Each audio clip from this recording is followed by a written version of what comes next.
கிறிஸ்துவுக்குள் மிகவும் பிரியமான தேவனுடைய பிள்ளைகளே, இந்த காலை நேரத்தில் உங்களை சந்திப்பதிலே மிகுந்த மகிழ்ச்சி அடைகிறேன். கர்த்தர் ஒவ்வொரு நாளும் நம்மை போஷித்து பாதுகாத்து பராமரித்து வருகிறது நினைத்து கர்த்தரை ஸ்தோத்திரிக்கிறேன். சென்னையில் வேலைச்சேரில் உள்ள ஏழு சபை வழங்கும் அனுதினம் மன்னா. ஆண்டவராகிய இயேசு கிறிஸ்து அனுதினமும் உங்களோடு கூட இடைப்படுகிறார். 5 நிமிடம் உங்களோடு பேசி கொண்டிருக்கிறார். இந்த மன்னா உங்களுக்கு ரொம்ப பிரயோஜனமாக இருந்தால் அது எந்த விதத்தில் உங்களுக்கு ஆசீர்வாதமாக இருக்குது அப்படின்னு சொன்னால் அதை நீங்கள் ஒரு வரி கூடுதலாக எழுதலாம். சாட்சியாக இல்லை சாட்சியாக ஏதாவது சொல்லலாம். அது உங்களுக்கு ஆசீர்வாதமாக இருந்தால் எங்கள்கிட்ட பகிர்ந்து கொள்ளுங்கள். அது எங்களையும் உற்சாகப்படுத்தும், அது உங்களுக்கும் ஆசீர்வாதமாக இருக்கும். கர்த்தர் உங்களை ஆசீர்வதிப்பார். இந்த நாளிலே தியானத்துக்கு எடுத்துக்கொண்ட வேத வசனம் 2 சாமுவேல் 8ஆம் அதிகாரம் 6வது வசனம். என்னென்னா, தாவீது போன இடமெல்லாம் கர்த்தர் காப்பாற்றினார். என்னன்னா, அது ஒரு பெரிய எவ்வளோ ஒரு ஆசீர்வாதம் பாருங்கள். ஏன் அவனை காப்பாற்றினார்னா, அந்த சந்ததியில் தாவீதின் சந்ததியில் இயேசு வந்து பிறக்கணும். அதனால தான் அவன் பாவம் செஞ்ச போது கூட அவனை மன்னித்து அவன் சந்ததியில் இயேசு வந்து பிறப்பதற்காக அவனை காப்பாற்றினார். அப்படியாக ஒரு கதையின் மூலமாக இதை நாம் சித்தரிப்போமாக. ஒரு ஒரு நபர் என்ன செஞ்சார், ஒரு ஒரு குளத்தில் ஒரு பெரிய ஒரு கல் ஒன்று இருந்தது. ஒரு குளமோ ஒரு ஆறுன்னு வச்சு, ஒரு ஆறு தான். அந்த ஆறு அது பாட்டுக்கு ஓடிக்கிட்டு இருக்கு. ஸ்மால் நீரோடை. அதாவது குளத்தில் போய் நடுவில் உட்கார முடியாது, அது ஆறு தான். அந்த ஆறில் நடுவில் ஒரு பெரிய கல். அந்த கல்லில் போய் உட்காந்துட்டான். அவன் கையில் ஒரு கேமரா வச்சுருக்கான். அந்த கேமராவை என்ன செய்கிறான், அப்படியே வச்சுன்னு உட்காந்துருக்கிறான். ஒரு பறவை என்ன செய்யுது, பறவை இல்லை, அது வந்து கழுகு. அந்த கழுகு என்ன செய்யுது, மரத்தில் உட்காந்துருக்கு. அது நேராக வருது, தண்ணிக்கு வருது. தண்ணிக்கு வந்து பார்க்குது, திரும்பி போகுது, வந்து பார்க்குது, போகுது, வந்து பார்க்குது, இப்படி போகுது. வந்து பார்த்துட்டு 3வது முறை வரும்போது டக்குன்னு ஒரு மீனை கொத்திட்டு நேராக மரத்தில் போய் உட்காந்துருக்கு. இவன் கேமராவை அப்படியே வச்ச கண்ணு வாங்காமல் கொண்டுட்டு போகிறான்.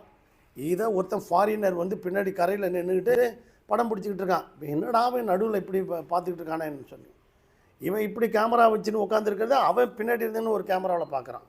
அந்த பறவை, அந்த கழுகு என்ன செஞ்சிருச்சு, அந்த கையில் அந்த காலில் அப்படியே அந்த மூக்கில் கொத்திட்டு போன மீனை காலில் வச்சுக்கிட்டு அதை இப்படி பார்க்குது, இப்படி பார்க்குது, இப்படி பார்க்குது, இப்படி பார்க்குது, அப்படி பார்க்குது. அந்த மீனை இப்படி பார்க்குது, அப்புறம் இப்படி பார்க்குது, அப்புறம் இப்படி பார்க்குது, இப்படி பார்க்குது. அந்த மீனை பார்க்குது, காலை பார்க்குது, மீனை பார்க்குது, காலை பார்க்குது.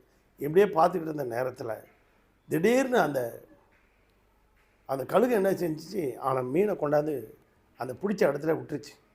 பிடிச்ச உடனே அவனும் கேமராவை விடாமல் நோட் பண்ணிக்கினே இருக்கான். அப்படியே கரெக்டாக கொண்டாந்து இறக்குறான். மீனை கொண்டாந்து விட்டுட்டு அது போயிடுச்சு. போனவுடனே கொஞ்ச நேரத்துக்குள்ளே அந்த மீனுடைய அந்த வால் பகுதியிலேருந்து முட்டை நிறைய விடுது. முட்டை விட்டுக்கிட்டே இருக்கு.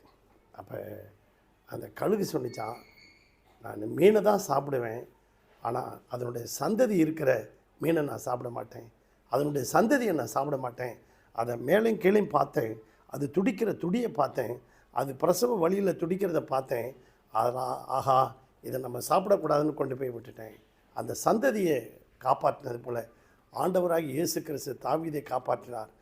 அதனுடைய அவன் வயிற்றில் அவன் மூலமாக அந்த சந்ததியில் இயேசு வந்து பிறக்க போகிறார்.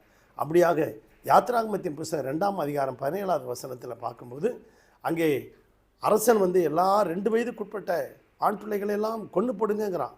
அந்த நேரத்தில் மோசே பிறந்திருக்கிறார். மோசே மூலமாக அந்த சந்ததி பிறக்கக்கூடாதுங்கிறதுக்காக அரசன் மோசே மனதில் வச்சுக்கிட்டு எல்லாத்தையும் கொன்று போடுனான். அப்போ எபிரேய மருத்துவச்சிகள் எல்லாரையும் காப்பாற்றினான். அந்த ஆம்பளை பிள்ளைகளெல்லாம் காப்பாற்றினான். அது அருமையான தேவனுடைய பிள்ளைகளை பாருங்கள். சந்ததி இந்த பூமியில் வந்து பிறப்பதற்கு ஆண் பிள்ளைகள் அவசியம் என்று சொல்லி கர்த்தர் அந்த ராஜாவுடைய கட்டளையை தள்ளி தேவனுக்கு பயந்ததுனால எபிரேய மருத்துவச்சியுடைய குடும்பங்களை தலைக்கச் செய்த தேவன் உங்களையும் தலைக்கச் செய்வார். நீங்கள் ஒரு ஆத்மாவை காப்பாற்றி பாருங்களேன். ஒரு ஆத்மாவை நரகத்துக்கு போகாமல் காப்பாற்றி பாருங்கள், உங்கள் குடும்பத்தையும் தலைக்க வைப்பார். உங்களுக்காக ஜெபிக்கட்டுமா? பரலோக பிதாவை, இந்த சத்தத்தை கேட்டுக்கொண்டிருக்க ஒவ்வொரு பிள்ளைகளையும் ஆசீர்வதிங்கப்பா. சந்ததியை காப்பாற்றுகிற பிள்ளைகளாக இருக்கணும். எபிரேய மருத்துவச்சிக்கு போல அழிந்து போகிற ஆத்துமாக்களை காப்பாற்றுகிற குடும்பங்களாக இவர்களை ஆசீர்வதிங்க. ஒவ்வொரு குடும்பத்தையும் வேலியடைங்க. அவர்கள் தேவைகளை சந்திங்க. வியாதி பலவீனங்களுக்கெல்லாம் விலக்கி பாதுகாத்து கொள்ளுங்க. ஆண்டவரே, அவர்கள் விரும்புகிற காரியத்தை நிறைவேற்றுங்க.